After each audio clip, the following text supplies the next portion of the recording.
بسم اللہ الرحمن الرحیم۔ السلام علیکم معزز طلباء کرام، آپ سب کیسے ہیں؟ آج ہم معطا امام محمد کے سبق نمبر 323 کو پڑھیں گے۔ آج کے ہمارے سبق کا عنوان ہے بھاؤ مقرر کرنے اور دھوکہ دینے کا بیان۔ آج کے ہمارے سبق کی جو عبارت ہے وہ جس باب سے شروع ہوتی ہے اس کا عنوان ہے باب الرجل یشتری الشیء او یبیعہ، کہ باب ہے اس شخص کے بارے میں جو کسی چیز کو خریدتا ہے یا بیچتا ہے، فیغبن فیہ او یسعر علی المسلمین، تو اس میں دھوکہ ہو جاتا ہے یا وہ پھر مسلمانوں پر بھاؤ بڑھاتا ہے۔ تو اس حوالے سے یہ باب کا عنوان ہے اور اسی سے ہمارا سبق شروع ہوتا ہے۔ امام محمد رحمۃ اللہ علیہ فرماتے ہیں کہ اخبرنا مالک اخبرنا عبد اللہ بن دینار عن عبد اللہ بن عمر ان رجلا ذکر لرسول اللہ صلی اللہ علیہ وسلم انه يخدع في البيع فقال له رسول اللہ صلی اللہ علیہ وسلم من بايعته فقل لا خلابة فكان الرجل اذا باع فقال لا خلابة۔ امام محمد رحمۃ اللہ علیہ فرماتے ہیں کہ امام مالک نے ہمیں خبر دی ہے کہ ہم سے بیان کیا عبداللہ بن دینار نے، اور انہوں نے عبداللہ بن عمر سے کہ ایک شخص نے رسول اللہ صلی اللہ علیہ وسلم سے ذکر کیا کہ وہ خرید و فروخت میں دھوکہ کھا جاتا ہے، تو اسے رسول اللہ صلی اللہ علیہ وسلم نے فرمایا کہ تم جس شخص سے خرید و فروخت کا معاملہ کرو تو کہہ دیا کرو کہ دھوکہ نہ دینا۔ چنانچہ جب وہ شخص خرید و فروخت کرتا تو کہہ دیتا کہ دھوکہ مت دینا۔ قال محمد نرى ان هذا كان، امام محمد رحمۃ اللہ فرماتے ہیں کہ ان هذا كان لذلك الرجل خاصة، کہ یہ حکم جو ہے وہ اسی شخص کے لیے مخصوص تھا، یہ سب کے لیے نہیں ہوگا۔ تو اگلی حدیث پاک امام محمد رحمۃ اللہ علیہ فرماتے ہیں کہ اخبرنا مالک اخبرنا یونس بن یوسف عن سعید بن المسیب ان عمر بن الخطاب مر على حاطب بن ابی بلتعۃ وهو يبيع زبيبا له بالسوق فقال له عمر اما ان تزيد في السعر واما ان ترفع من سوقنا۔ امام محمد رحمۃ اللہ علیہ فرماتے ہیں کہ امام مالک نے ہمیں خبر دی ہے کہ وہ فرماتے ہیں کہ ہمیں یونس بن یوسف نے بیان کیا اور انہوں نے سعید بن مسیب سے کہ حضرت عمر رضی اللہ تعالیٰ عنہ حاطب بن کر ابی بلتع کے پاس سے گزرے، وہ بازار میں اپنے خشک انگور فروخت کر رہے تھے۔ ان سے حضرت عمر رضی اللہ تعالیٰ عنہ نے فرمایا تم قیمت بڑھاؤ یا ہمارے بازار سے اٹھ جاؤ، کیونکہ حاطب بازار کے کم نرخ پر فروخت کر رہے تھے۔ تو اس پر امام محمد رحمۃ اللہ علیہ لکھتے ہیں قال محمد وبهذا نأخذ لا ينبغي ان يسعر على المسلمین فيقال لهم بيعوا كذا وكذا بكذا وكذا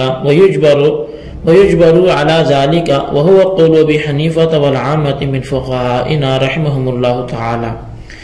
امام محمد رحمۃ اللہ علیہ فرماتے ہیں کہ اسی پر ہمارا عمل ہے، یہ درست نہیں ہے کہ مسلمان تاجروں کے لیے کوئی نرخ مقرر کر دیا جائے اور انہیں مجبور کیا جائے کہ اتنی قیمت یا اتنی قیمت پر فروخت کرو۔ یہی امام اعظم امام ابو حنیفہ رضی اللہ تعالیٰ عنہ اور ہمارے عام فقہائے کرام کا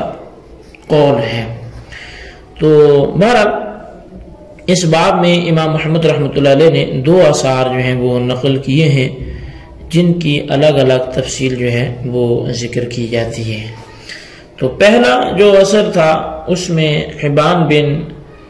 منقذ کا ذکر ہے کہ ان کے بارے میں حدیث میں مذکورہ اثر کی وجوہات جو ہیں وہ بیان کی گئی ہیں۔ بعض روایات میں تو اس طرح آیا ہے کہ کسی جنگ میں ان کے سر پر پتھر لگا جس کی وجہ سے ان کے دماغ میں کچھ خرابی آ گئی، اور تجارت کو انہیں بہت شوق تھا اور اکثر دھوکہ کھا جاتے۔ ایک دفعہ انہوں نے رسول اللہ صلی اللہ علیہ وسلم سے عرض کیا کہ بے میں مجھے اکثر دھوکہ لگ جاتا ہے۔ تو نبی علیہ السلام نے فرمایا جب تو کسی سے بے کرے تو اس سے کہہ دیا کرو کہ لا خلابۃ، اور کئی جگہ اور بھی الفاظ آئے ہیں جس کا معنی ہے کہ دھوکہ نہ ہو۔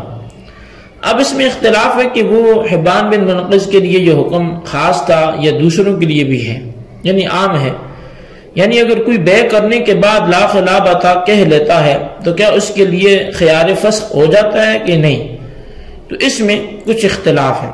اس کو امام بدر الدین عینی رحمۃ اللہ علیہ نے عمدۃ القاری شرح صحیح البخاری میں ذکر کیا ہے۔ آپ فرماتے ہیں جو چیزیں اس حدیث سے مستفاد ہوتی ہیں وہ چند وجوہ پر ہیں۔ پہلی بات تو یہ ہے کہ شافعیہ اور حنفیہ کا مذہب یہ ہے کہ غبن لازم نہیں ہے اور نہ ہی مغبون کے لیے کوئی اختیار ہے، چاہے غبن زیادہ ہو یا کم ہو۔ امام مالک سے دو روایتوں میں سے اصح روایت یہی ہے۔ امام مالک کے متبعین میں سے وہ لوگ جو بغدادی ہیں وہ کہتے ہیں کہ مغبون کے لیے خیار شرط ہے جبکہ غبن ثلث کو پہنچ جائے، قیمت کے ثلث کو پہنچ جائے، اصل قیمت سے یعنی تیسرا حصہ زائد جو ہے وہ غبن پایا جائے۔ اگر اس سے کم ہو تو پھر غبن کا کوئی اعتبار نہ کیا جائے گا۔ یہی قول ہے حنبلیوں میں سے ابو بکر اور ابو موسیٰ کا، اور چھٹے حصے کا بھی قول آیا ہے۔ اور داؤد سے روایت ہے کہ عقد باطل یہ کہلائے گا، اور مالک سے روایت ہے کہ اگر دونوں بائع اور مشتری مبیع کو اور اس کے بھاؤ کو جانتے ہوں، مبیع اور اس کے بھاؤ کو جانتے ہوں بے کے وقت، تو پھر بے فسخ نہیں ہوگی چاہے غبن زیادہ ہو یا کم ہو۔ اگر ان میں سے کوئی ایک نہ جانتا ہو تو پھر بے فسخ ہو جائے گی، مگر اس صورت میں جائز ہوگی کہ جب دونوں اس پر رضامند ہو جائیں۔ اور امام مالک نے کوئی حد بیان نہیں کی اور آپ کے اصحاب نے خیار غبن کو حدیث مذکورہ سے ثابت کیا ہے۔ احناف اور شوافع اور جمہور علماء نے اس حدیث کا یہ جواب دیا ہے کہ اس حدیث میں ایک خاص واقعہ ہے اور ایک حال کی حکایت ہے، اور ابن عربی نے کہا کہ لائق یہ ہے کہ کہا جائے کہ یہ کل کا کل مخصوص ہے۔ اس حدیث میں ایک خاص واقعہ ہے اور یہ کل کا کل مخصوص ہے، اس خاص آدمی کے ساتھ اور اس کے غیر کی طرف متعدی نہیں ہوتا، کیونکہ اگر دھوکہ جو ہے وہ دافع جو ہے وہ ہو جائے بیوع میں تو وہ کئی چیزوں کا احتمال رکھتا ہے، کیونکہ دھوکہ عیب میں بھی ہو سکتا ہے اور دھوکہ عین میں بھی ہو سکتا ہے، اور جھوٹ میں بھی، اور غبن فش سمن میں بھی۔ لہٰذا یہ قصہ جو ہے وہ عام نہیں ہوگا تاکہ اس کو عام پر محمول کیا جا سکے، تو کیونکہ وہ ایک خاص شخص کا واقعہ ہے اور ایک خاص حال کی حکایت ہے، لہذا عموم کا دعویٰ اس میں سے کسی ایک کے نزدیک بھی صحیح نہیں ہوگا۔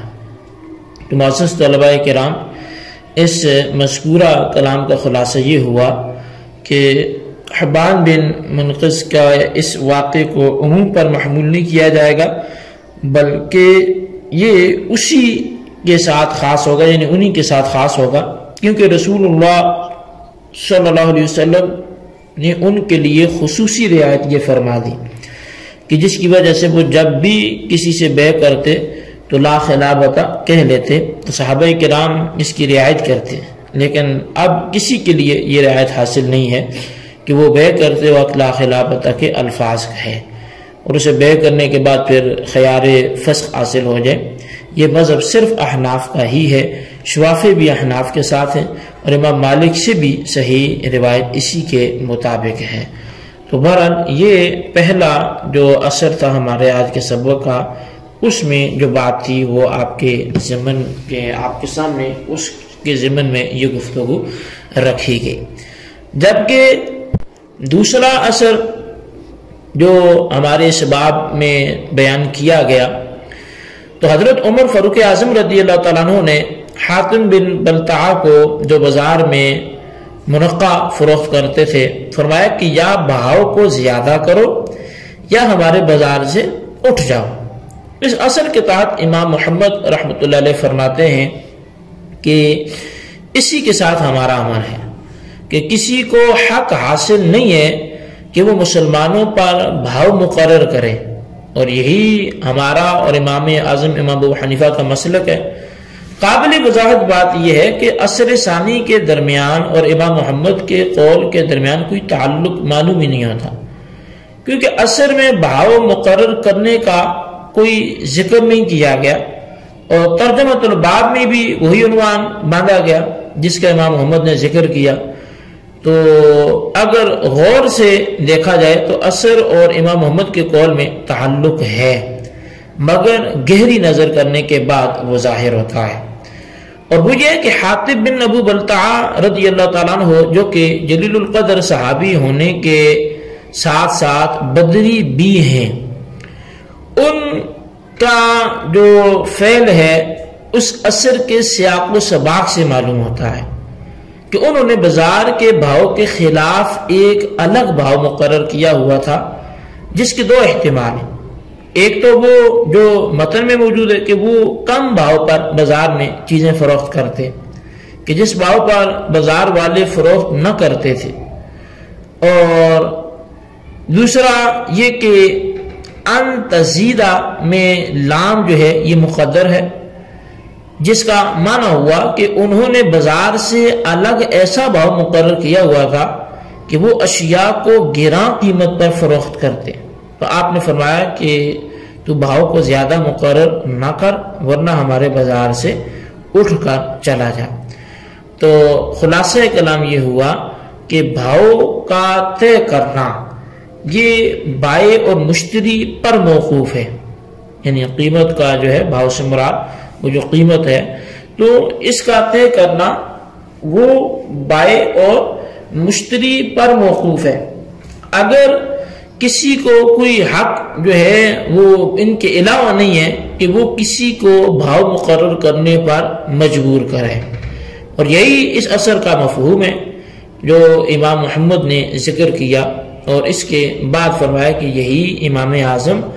امام ابو حنیفہ اور ہمارے عام فقہا کا قول ہے۔ رہی یہ بات کہ حاطب ابن ابو بلتعہ نے جب کسی کو بھاؤ مقرر کرنے پر مجبور نہیں کیا، تو پھر امام محمد کے اس قول کا اس اثر سے کیا تعلق ہے کہ انہوں نے فرمایا کہ جو بھاؤ وہی ہوگا جو بائع مشتری کے درمیان ہوگا، یعنی کسی کو حق نہیں ہے کہ وہ بھاؤ مقرر کرنے پر مجبور کرے۔ تو اس کا جواب یہ ہے کہ امام محمد رحمۃ اللہ علیہ نے حاطب بن ابو بلتعہ کے اس اثر سے یہی اخذ کیا ہے، یا انہیں کہیں سے ان کے اس واقعے سے ایسے اشارات ملے ہیں کہ انہوں نے بھاؤ مقرر کرنے کی بات کی ہوگی، تو پھر امام محمد رحمۃ اللہ علیہ نے اس اثر کا یوں عنوان باندھ دیا۔ تو بہرحال حاصل کلام جو ہے وہ یہی ہے کہ جو قیمت کا طے کرنا ہے، بھاؤ کا مقرر کرنا ہے، وہ جو عاقدین ہوں گے، یعنی مشتری ہے، بائع ہے، تو وہ انہی کا کام ہے کہ وہ قیمت طے کریں گے، اور وہ اس کا جو ہے ریٹ لگائیں گے، جس چیز کا جو بھی قیمت لگانی ہوگی تو وہ ان کی باہمی رضامندی سے لگے گی، اور اس میں جو ہے کوئی تھرڈ پرسن، کوئی تیسرا بندہ ان میں بھاؤ مقرر نہیں کر سکتا کہ وہ فکس کر کے بیٹھ جائے۔ تو بہرحال جی دو اثر جو ہیں وہ آج ہم نے اس باب میں پڑھے ہیں۔ تو پہلے کا جو حاصل کلام ہے وہ یہی ہے کہ جو رسول اللہ صلی اللہ علیہ وسلم نے لا خلابۃ کے الفاظ سکھائے تھے، تو یہ الفاظ فقط انہی صحابی کے ساتھ خاص ہیں جن کو سکھائے گئے، یعنی آج کوئی ان الفاظ سے بے فسخ کرنے کا اختیار رکھنا چاہے تو اسے یہ اختیار نہیں ملے گا۔ تو یہ حضرت حبان کا ہی اس میں جو ہے وہ خاصہ ہے، اور یہ خاص مسئلہ انہی کے لیے ہے۔